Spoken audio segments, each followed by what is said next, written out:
Does a good nearshoring outcome look like today in 2025? I'll take a jab at it first, if that's okay.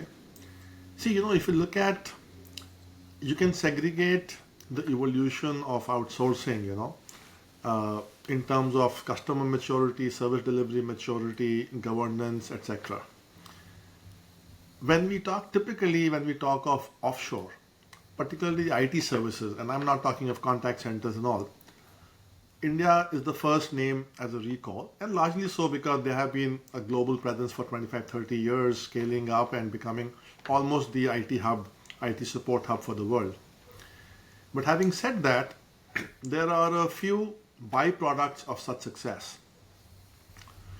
Employee expectations and ambitions go very high, right?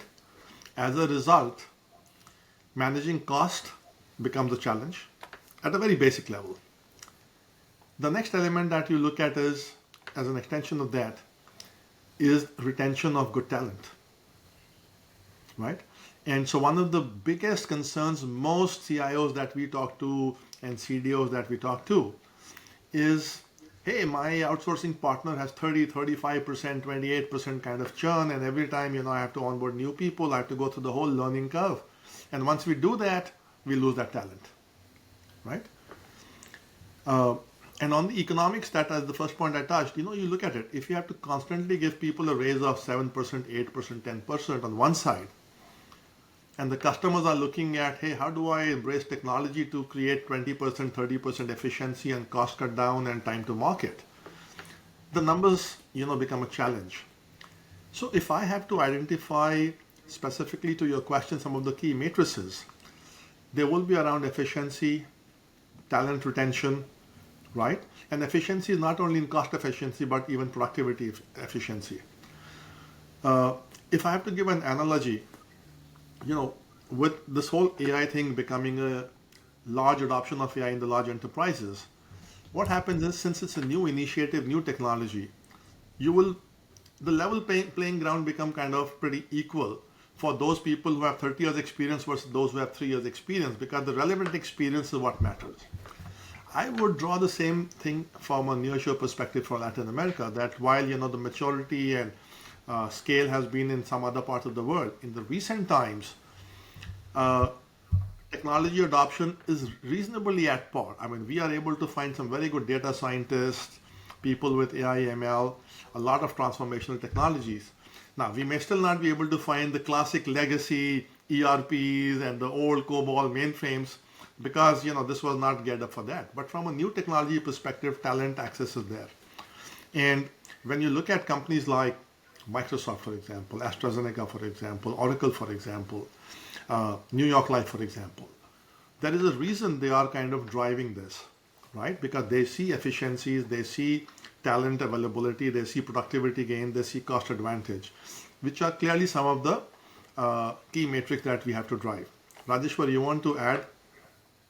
Yeah, I mean, you covered most of the points. I pretty much resonate with what you mentioned. When I look at nearshoring, a good outcome is when you don't just look at it as cost arbitrage, but look at it as capability build, right? And I have basically three metrics that I would use. One is productivity, and Malay spoke about that.